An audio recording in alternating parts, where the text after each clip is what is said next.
I lost my glasses dancing with these girls at the karaoke bar. I think one of them might have stolen it. Sorry about that. Feast of Friends, one of my personal favorites. So today, I'm reading for you my new chapbook, The Forest of Dreams. Another one that contains 15 poems. Oh, why are you always doing the minimum? Why don't you ever do more than the minimum? Yeah, I guess it's a good point. That's a good point, but I don't know. Anyway, so yeah, consists of 15 poems, 2 intros. Is that something people do? Have you heard of that before? I haven't, but I don't know. I think it's pretty interesting. But there's a reason for it. The first introduction sort of just introduces you to the main plot of each individual poem, whereas the second intro leans more into the figurative second sort of storyline between each poem. Yeah, it's weird. It's like there's 2 different stories in one, you know. I really enjoyed writing it, and now I'm going to read it for you. Sorry, I'm very bad at intros, but without further ado, let's read. Poem number 1, the first intro. It's called The Forest of Dreams. Let's just read. The Forest of Dreams, a place of many mysteries, home of the mystic streams and whispering trees, a place of mysticism, fantasy, and lore, with many wonders to see, places to explore, a place where both beauty and darkness intertwine, masked in purity, though ruled by darkened forces of the worldly divine, the wailing breeze, the whispering trees, many lost souls still searching for a peace. The whispering trees know of many things, their agent, spy, a hermit thrush who sings. The wailing breeze, the saintly children of past, whom of which cries is there forever lost. Warwick's trail, much like its maker, is frail, an everlasting reminder of a tragic love tale. The widow of day another part to play, to her dismay, victim to love's tragedy she forte. The Ghost of Vascar, Scottish drunkard from out the golden lorry. Unlike its meaning, he is neither golden like lager, nor is he crafty. The mudpools of despair, place of utter wickedness, nightmarish lair of the deathly Savamonuss. The tree of death and the portal to hell. Did I forget to mention the deathly beauty who roams there as well, just before a hill on which the top resides, the home of death, Charlotte's Inn, where no holy angel dares strides. So that was the first introduction, second poem, and second intro, into the Forest of Dreams. Into the Forest of Dreams I now go, toward the mystic streams with all that I know, fearful but excited, thrilling to the bone, to add fuel to the fire, I go it alone. Why is it we feel most alive when confronted with death? Ironic quite, hands clenching tight while I draw another breath. Fearful, as I've said few moments before, but excited and curious as I know not what's in store. I know only of the tales, legends, and lore, but where does fact come into fiction I've yet to explore, so that I may see the answer and then proceed to write all that I've seen of both the darkness and of the light. Curiosity in its purity may have gone the better of me. Hopefully not in mediocrity will I be that in which is typically said to be the cat in which curiosity kills. I'm not off to death, only off to cheap thrills. Into the Forest of Dreams for the sake of experience, journalism, and wisdom with a chance of dissipience. You may ask yourself, is this a big metaphor with the story I tell, as I continuously break the fourth wall with this poem I foretell? No, it is not, and I'll proceed through the trees. Symbols of misery disguised as thrilling mystery. Maybe it's all connected in some elaborate way, or maybe a coincidence, I need not say. Into the Forest of Dreams I now slowly tread, before the pale dim gleams unmasking the horrors ahead. I know what I may see, but not what I may feel, for you'll explore the mystery and decipher what's real. So, yeah, that's the second intro. Time to get into the good bits. Poem number 3, The Mystic Streams. Under the moon, the dim-lit sky, beside a mystic rune in light I lie. In the forest of dreams I lay and ponder, about the mystic streams over yonder, the saintly souls of the dearly departed, who faintly strolls, nearly wholehearted, across the streams toward the new home. How sad it seems they blindly roam. So it's said to follow the stream, slowly tread about its gleam, follow the light that's clear as day, but of the night it'll show you the way to reach your desires, hopes, and dreams. To thee who aspires, follow the streams. Even the spirits, though in death, never quits, in hopes to retrieve one final breath. Now it's poem number 4 time. The Wailing Winds, or alternatively titled, The Wailing Breeze. The cries of youth, the wailing breeze, does to cease the dark and devilish truth. The souls they cry throughout the night, as they long and pry for the truth to come into the light. An endless dream, an eternal nightmare, a shadow without a gleam, the embodiment of despair. Oh, how they dream to be free at last, out of the dark and into the light, unable to see, completely lost, desperately yearning for sight.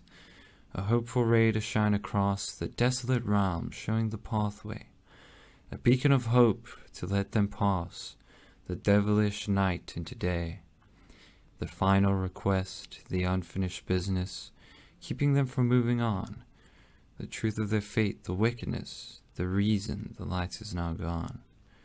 Pass on the truth they hopelessly pled, the tormented youth now woefully dead. Fulfill our dream, free us of despair, so that a hopeful beam may guide us out of this nightmare. Poem number 5, already a third of the way through. Yeah, these poems aren't too long, which is pretty cool, I guess. Well, for poems, I guess they are long, but for not poems, for normal books or texts, they're not long. Anyway, poem number 5, The Whispering Trees. The whispering trees within the forest foretell of many mysteries and secrets within the midst of the forest of dreams and of the world, of the mystic streams and all that's filled within the forest, or so to say, the creatures within the mystic forest who lay beside the streams dead or living. The trees know all and of all things, from which to call the bird who sings an agent of spy, a reporter of truth. For the trees fly by amidst the crying youth, the wailing breeze the bird doth hear, and tell the trees of which they whisper the truth behind all that occurs, the wish to find the woeful slurs. The trees will then pass on to me the what and when of all the tragedy, in which I then pass on to thee by means of pen tales of mystery, in all it seems and all I see, in this forest of dreams and all that it accompanies. So that's poem number 5. Alright. So, poem number 6 time, Warwick's Trail. Yeah, funny story, I actually had to rewrite this poem and the next poem, because originally it was as a rough draft on my phone, which got stolen. So, but anyway, here we go. I still feel like they're pretty good. So, Warwick's Trail. Shortly after my encounter with the whispering trees, I continue my endeavor in this forest of mysteries.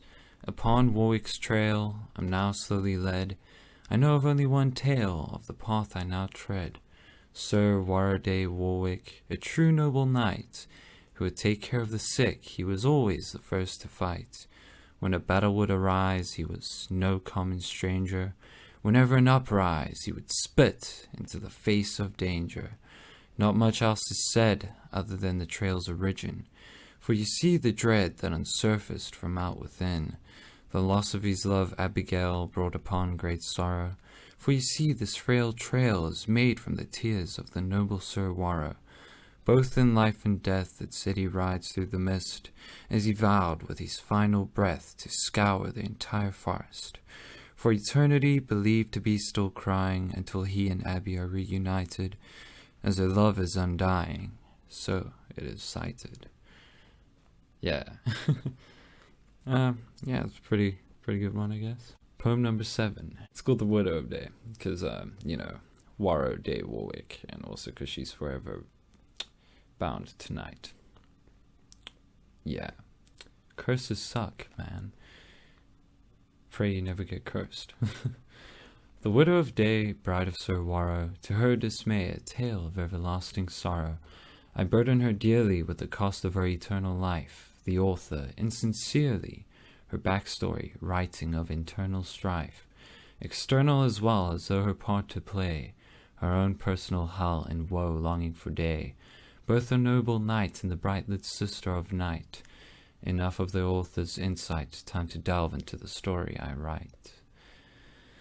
Whilst the day Sir Warrow was away, there struck a bright glow, a hellish array, soldiers invading the village, men of wickedness longing for more than just pillage, capturing women and children while all the village walls glisten in flames and fall, wooden walls burning, people yearning for a peace, strongholds overturning, Abigail flees into the trees. A group of soldiers spot her and recognize her face, for her beauty is foretold, hypnotic with only but a gaze, making way for her in hopes to intercept, for enemies of Warrow they claim her as due paid debt.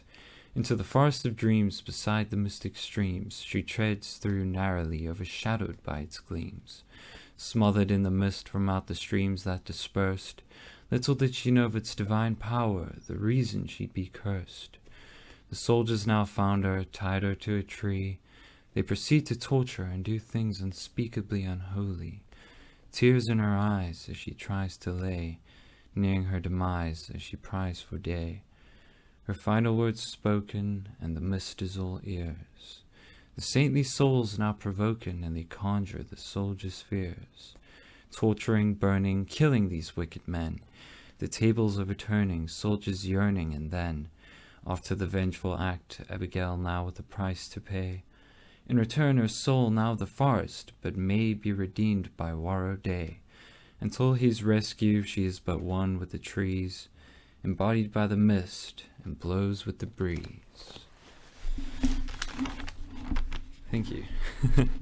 That was poem number 7. I don't know why I say thank you, it's just I guess I sort of entered this sort of realm where I felt like I was actually in the presence of you. It's pretty wild, to say the very least. So poem 8. This one was my sort of attempt at a comedic sketch. It's not that funny, but I thought it was funny at the time. It's called The Ghost of Vascar. You know, this book is pretty... I wouldn't say it's dark. I don't think it's dark, but, you know, I just wanted to throw in something to sort of lighten it up a little bit. Nearing the mud pools of despair, I decided to stop and catch a breath. I then felt something in the air. I smelt the stench of death. I light a cigarette, and then boom, he appears. He says, "Do not fret, I'll go order us some beers." I looked at him awestruck. He looked at me oblivious. I screamed out, "What the fuck?" And he replied, "What? Beers aren't that serious." I said, "First of all, we're in the middle of nowhere. Second, who the fuck are you? Third, are you even actually standing there? Fourth, what the fuck am I talking to?" He replied, "Vascar at your service." I said, "What service? You're fucking dead." He said, "No, sir, I'm just nervous. I think all them drinks went to my head." I shrugged and asked, "Whatever. Who are you? Tell me your story." He said, "As I was slowly coming to, I felt the need for another drink at the Golden Lorry. There I was at the bar, nearing sobriety. I heard someone shout, 'Vascar, come here quickly.' The village was on fire, though I thought nothing of it. Instead, on how it's quite the sight to admire, as the village was quite shit. People started to run. I decided to stay and finish my drink. I went to the loo when I was done, but I slipped on someone's piss and hit my head against the sink. I felt that my head was sore, so I went to the doctor. But he wasn't there, don't know what for. Then my vision slowly started to blur. So I went to purchase some whiskey. No one was there, so I drank it up quickly. I was feeling quite a little bit risky, so I rode my horse, but then felt sickly. After puking on him a little, he threw me off his back. So I decided to lay down lily still, only to see all these soldiers attack. I thought the village isn't my problem, so I thought I'd best get out of here, as things were seemingly grim, but then I got ran over by a deer. I asked, what happened after? I don't know, he said. His mind was but a blur. I gave my condolences and continued on the path ahead. See, normally, when I do a sort of dialogue thing like this, if I scream in the dialogue, I would record myself right now screaming. But unfortunately, it's pretty late tonight and there's people trying to sleep. Well, it's not that late, but my family's trying to sleep, so no screaming out fuck for you, I apologize. Poem number 9, Mud Pools of Despair. Now at the trail's end, I continue this nightmare, as I fearfully descend into the woeful mud pools of despair. So it is named, as all which lie within, are hellish inflamed, conjured by the spirit of sin. Why continue, you ask? Well, in order to see, to fully grasp the mystic mystery in its entirety, to fully describe every detail through this abyss I must tread, in order to inscribe and unveil the hellish wickedness that is this realm of the dead. For the sake of journalism, touched by the hand of curiosity, I write on the mysticism, so too the atrocity, so that it is known far beyond the secrecy of what is vaguely shown, answer to the mystery. Though I know I may lose my mind, still I go, so that you may know all I find. Poem number 10, Deathly Beauty. Sorry, I just dropped my book. There she lay, seemingly still, to my dismay, her next to kill. A deathly beauty, a sinister seductress, who follows me gracefully, faintly through this dark abyss. That is the mist shrouding the deathly willow, the dead tree amidst the bumping billow. Angelic she seems, devilish she is, a product of the forest of dreams, killer with the faintest kiss. The mud pools of despair is her home. She goes everywhere, for she dared to roam. A living nightmare from out my mind, her graceful stare renders me blind. I try to run, but still she follows, can't be undone, in my heart she wallows. A figment or a living being. Still I know this isn't the last of her I'm seeing. Poem number 11, The Tree of Death. Oh no, spooky. Anyway, now before the tree of death, just before the doors of hell, I taste its stench with every breath. All of a sudden, I'm not feeling so well. My soul is aching, I see my fears. My heart is breaking, I'm weeping tears. I back away quickly, though still in its visual. I puke, feeling ever so sickly. I drop, bound still. As though in a trance, unable to move, all but just a glance, I feel my soul remove. From my very being, now slide up in the air, lost with all I'm seeing, a living nightmare. Fires spreading, hearing screaming, slowly dreading, feel I'm dreaming. Visions of hell before my very eyes. Is this real? I can't tell. Have I met my demise? Quickly I then awake and quake a heavy breath before the doors of hell once more. Just beside the tree of death, birthplace of the Savamonuss who before me crawl. I quickly run and hide, though I know she close resides. I hear her closely, slowly stride. Now I fear in vain I tried. Writing of all that I see in this place of tainted mystery, mysticism, and seemingly fantasy.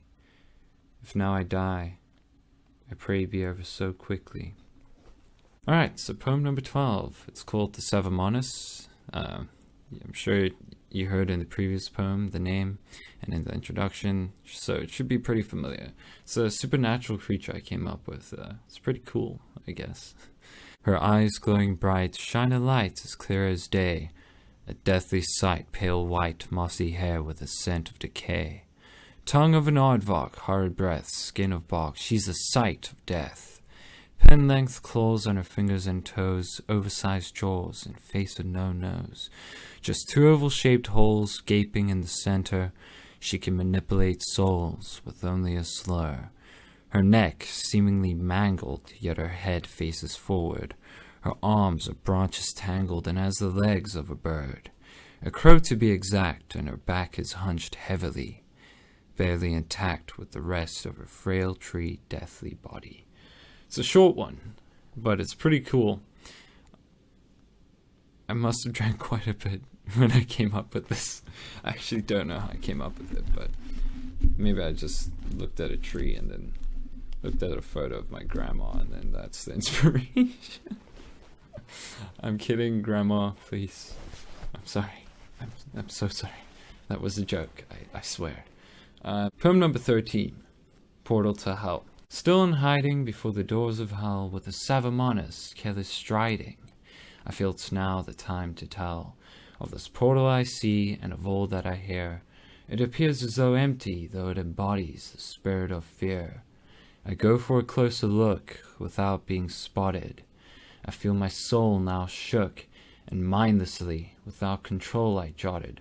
Woeful screams, sorrowful gleams, the only light, the hellish fire. All there is for those who deem eternal pain, the suffering dire. Smite upon your very being, your soul forgone. Write what you're seeing. Then I awoke, before a gleam, showered in smoke, as it would seem. The Savamonuss gone, all seemingly still. So I continued on, atop the hill. Essentially, I got possessed, in case that wasn't obvious. Sort of went in, almost like a trance. I just took over my mind and just made me just write the most fucking freaky shit ever, man. Yeah. And I wrote it because I think it's cool. It makes it sort of spooky. Anyway, poem number 14, Charlotte's Inn. Upon roaming carelessly, tired I grew, in search of shelter desperately. I had no choice but to go to Charlotte's Inn atop the hill, looking down upon the forestry. Though warned not to still, I needed rest insatiably. Approaching it, I thought of the stories, the dreadful legends I heard. The killings, hauntings, probably fantasies, it's just far too absurd. The home of death, they love to say, as if it were true. The final breath you fade away, there's no way of passing through. It's nothing more than terrible folklore, or so I hope it to be. Until foot before the door, I wait to see, anxiously. And with that, my friends, leads us to the last poem, the final poem for the evening. Dreadful Nights in the Inn. This poem is actually based on a dream I had. It's probably the third dream I ever had where sort of conversed with death. It was nightmarish, sort of like sleep paralysis. You'll see what I mean when I describe this. This is totally irrelevant, but the first dream I had with death was when I was 6. He came into my room and he was talking. We were just talking about just life and death and everything in between. The memory is so faint. It's pretty scary. And then there'd be multiple dreams where he'd sort of come into my room and we'd just talk. Said he enjoyed my company as well. And then the one day, he wanted my soul. It was a crazy nightmare. He sort of jumped at me. I threw myself under the blanket. The next thing I know, I just woke up and my mom was just like, what's wrong? And I was like, I had a bad dream. It didn't feel like a dream though. It felt so real. It sort of scarred me. But enough of that, let's read. Anyway, Dreadful Nights in the Inn. Upon my greeting, I was seated accordingly. I dealt with payments, and of all things orderly. All was but quiet, dim, and still. Charlotte said not a word, just handed me a quill. Silent as the night, though bright in her face, ironic quite, her heart beats not a slight, though her smile lights up the place. I was shown to my room and quickly laid to rest. Little did I know of what was soon to follow next. I remember as though waking, yet still in this dream, in the very same room, though stranger it would seem, a portrait of death, still up on the wall, across my bed, just before the door. Locked into his gaze, or at least that's how it felt. Intuity or craze, regardless, fell back asleep in doubt. Not shorter than a moment, I woke up once more. Though still in this room, the atmosphere felt darker than before. The painting still there, the ghastly nightmare, the dreadful devil glare, what a horrid soulless stare, fixated upon me, not the slightest to stray, arms spread wide as though he plans to sweep me away. A dream within a dream, sure, though now it seems a haunting memory. From thriller to psychological horror, this dream became a nightmare ever so quickly. I watched, stiff in my bed, unable to move or scream at all, as from out the painting death would slowly crawl. Sleep paralysis, so it's called, though it seemed too real, as he stretched from out the painting, reaching for me now just before my heels. Just before my torso, his hand reaching for my face, though through my head his hand goes, as though I'm but a figment, an idea out of place. Like I'm there, but I'm not, though he sees me too clearly. He tries and tries, reaping me, though fails dearly. All the while in pain, I mutter under my breath with whatever strength I could gain, cussing death till finally awaken, shaking, swearing, but thankfully never to see Charlotte sin again. Yeah, so that's it. We're done now. Hope you enjoyed. I have no idea how long this video is going to be. I recorded for, it says 35 minutes it's been recording, but man, I stutter quite a bit when I'm nervous, so it's going to be some trimming, so I don't know how long it's actually going to be, but thank you for watching. I hope you enjoyed. If you did, feel free to leave a like and subscribe. I really do appreciate it. Thank you for supporting me, to everyone who has, and I'm sorry for taking so long to do this. I've been busy. To be honest with you, I could have recorded this quite a while ago, but a lot has happened. But anyway, it doesn't matter. Thanks for watching, and I'll see you soon. Probably in the beat poetry album. Oh, sorry, spoken word album. It's not necessarily beat poetry because it isn't jazz, but anyway, I'll see you soon. Thank you for watching and for listening. Feel free to leave your thoughts on what you thought about the poems, and if you yourself are a writer, then feel free to send me links to some of your stuff too. I'm pretty interested. You can never go wrong with a poem, you know? So, but yeah, thanks again, and I'll see you around. Cheers.